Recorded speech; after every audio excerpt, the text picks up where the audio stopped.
Fire away. Hey, Louis, how you doing? Fire away. What do you guys got for me? I got a question. Both of these guys, the signees today, were commits to other schools before. Right. They offered Stovall before early signing period, Right. Hampton after. So, Right. I guess my question is, like, what was your approach with each of those guys? And did you, like, the guys that commits that didn't sign during the early signing period, did you kind of consider them to be non-committed? Like, Yeah, well, I mean, I think a lot, you know, I'll go back. I mean, I've been the head coach here 13 years. A lot's changed in this process, and that's one area in particular. I mean, we've got a signing day on the 20th, and if guys maybe put on the internet that they were committed and they didn't sign, are you really committed? You're not. You're not. So that's number one. Number two, you know, we're going to talk to kids directly, and I know what's written on your message boards and on the internet is always fact. But kids will say, I'm committed to a school, but when you talk to them, they're not. And you talk to their high school coach, they're not. So what's necessarily always out there doesn't necessarily always mean it's reality. So we're going to talk to kids specifically and talk to what they're doing, and you know, make sure we do what's right for the program. I mean, that's what my job is. So for Stovall, like before early signing period, Yeah. Did you go through the coach first to get? We just reach out to the coach and say, you know, is the kid interested, or maybe even hit a Twitter message to the kid. Are you committed? Are you going to sign? Are you going to keep looking at schools? And so, you know, this thing evolves. Like I said, 13 years ago, I mean, a commitment truly meant something, and for our kids, it means something. They know how we feel about it, you know. But we're going to ask a kid a direct question, and if he's not committed, he's not committed, whether or not it's on blogs or not. So I'm not going to recruit kids that say I'm committed to that school. That's where I'm going to go. Okay, great. If something changes, let us know. Okay. Does that make sense? Yeah, that makes sense. Yeah. You mentioned character a couple of times. How important is it to recruit guys not just on their athletic ability, but also their integrity and their character? Yeah, I mean, character and integrity is a glue that keeps everything together. You know, if you're a guy that does the right things in the classroom and you do the right things on the field, you should be the right way socially too. And for guys that typically aren't a really good fit for us, you know, maybe guys that have great football character but not great academic character aren't typically a good fit for us either. So I think it's critically important, because there's one thing about this experience that's going to happen after today for all these guys. It's going to get really hard. You know, all the fun is all over now. Now reality sets in. It's called you're a college football player. And we've got 5 guys here that are already college football players. And it's not recruiting anymore. And it's reality. And it's really challenging. So, you know, we just try to be honest with them, but that's definitely the glue that keeps things going when things get hard, that character and integrity. Because you can only watch so much tape. How do you investigate that character? I think you ask as many people as you can. You know, it's big time on our recruiting office, on our assistant coaches, to find out who these kids really are as people. I mean, you can get their like Twitter personality and their Instagram personality, which there's filters for that, and then there's the reality of who the kid really is. And you know, high school coaches are a great source of information. You know, parents are going to tell you what you want to hear.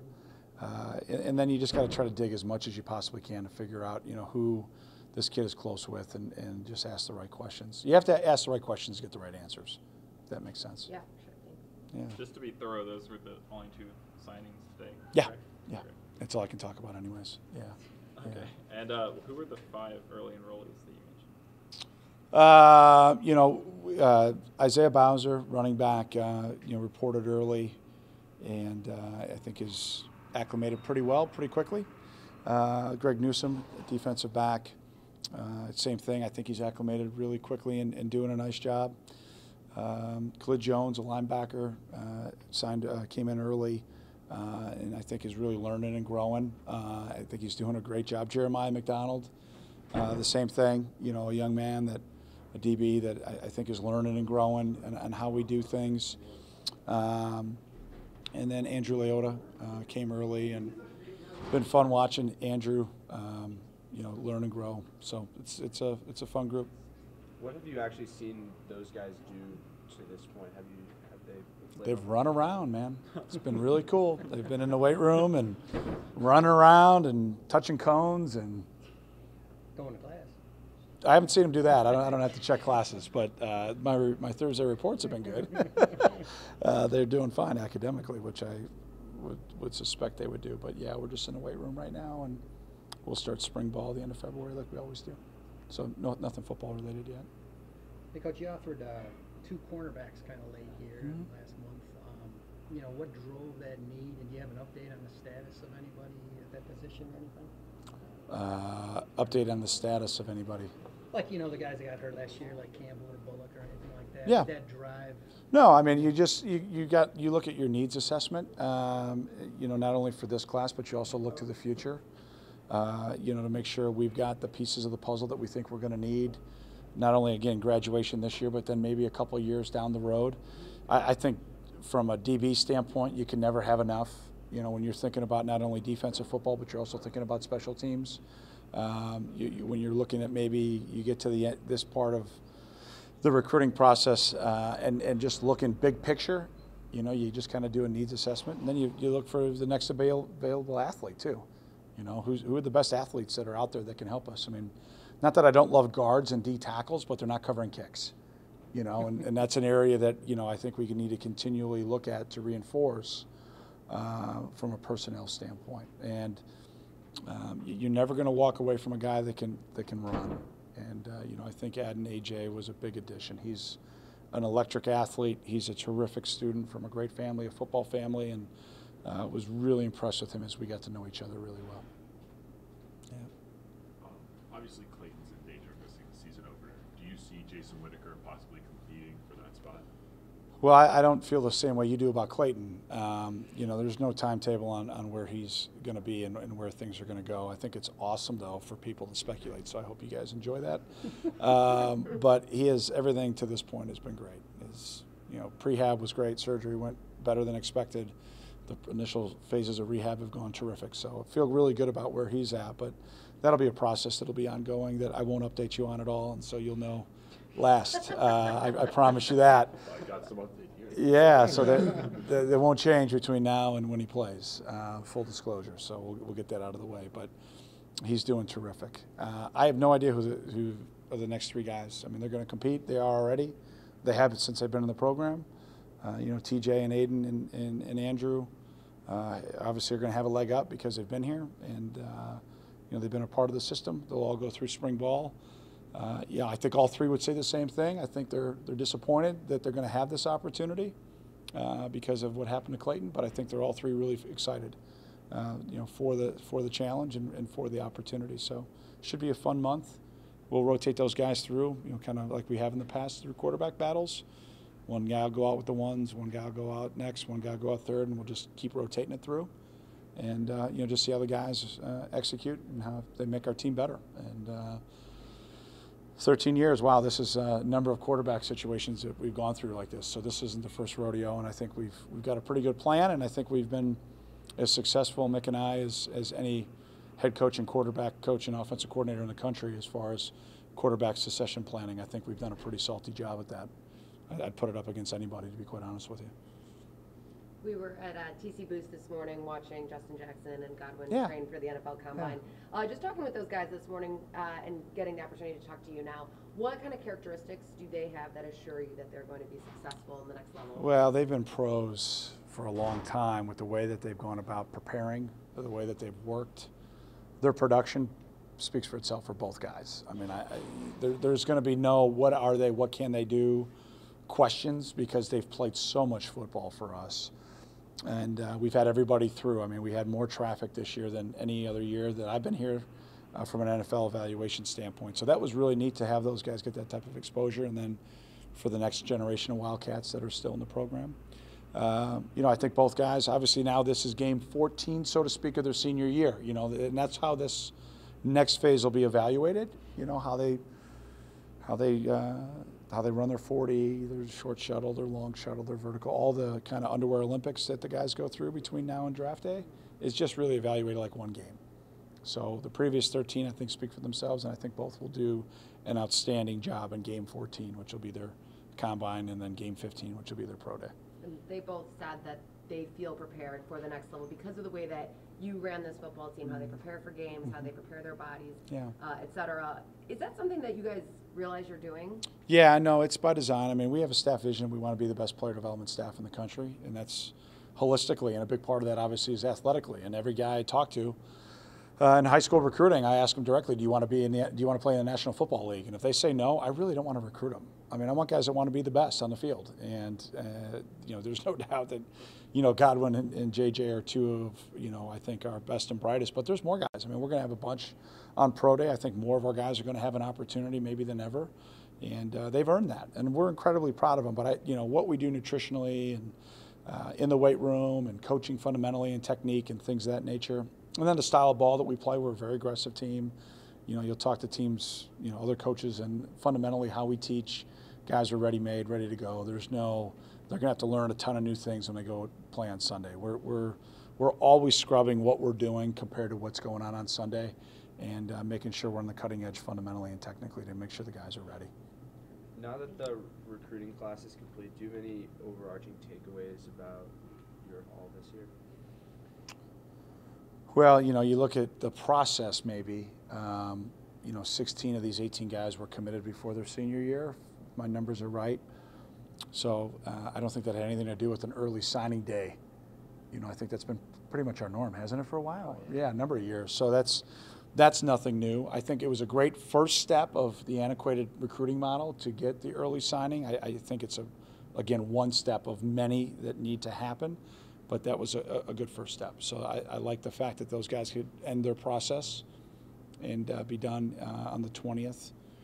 I also like the fact that it gave me a chance then to evaluate kind of big picture some things and where I wanted to add a little bit. And maybe it was at DB adding a little bit more depth. Well, we've had 2 years of injuries, right? So I want to make sure I've got enough depth there.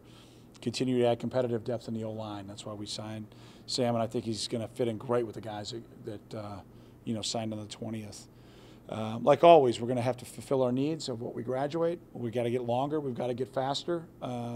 And then we've got to get guys that can make plays on the edge, and I think we've done that in this class. And I look forward to watching that group as they matriculate in. Like I said, 5 guys here. I know a lot about them already. I mean, I like all 5. I mean, 5 they're different in ways, meaning that, going to IMG the way that Greg did and competed, I think prepared him in a way maybe a little different than some of the other guys. But I've been very impressed with this group of 5. So we'll see how it progresses. You've said before that the decision to enroll early is the player's decision, and it's only something you guys will do if the players want to do it. Right. Are there any guys where you may say, hey, might be something good, or is it all coming from the players? Well, we're going to educate the guys on that process, and there's obviously the easy pros, right? Get to go through winter workouts, spring ball, extra classes, getting to know your teammates, understanding that the water here is east. Not west or north. So, we laugh, but that transition, and I know you guys had no problem with your seamless transition from high school to college. That transition is really challenging. That might be the most challenging aspect of what you go through in this whole process until you wrap up freshman year, and then the best part of freshman year is when it's over.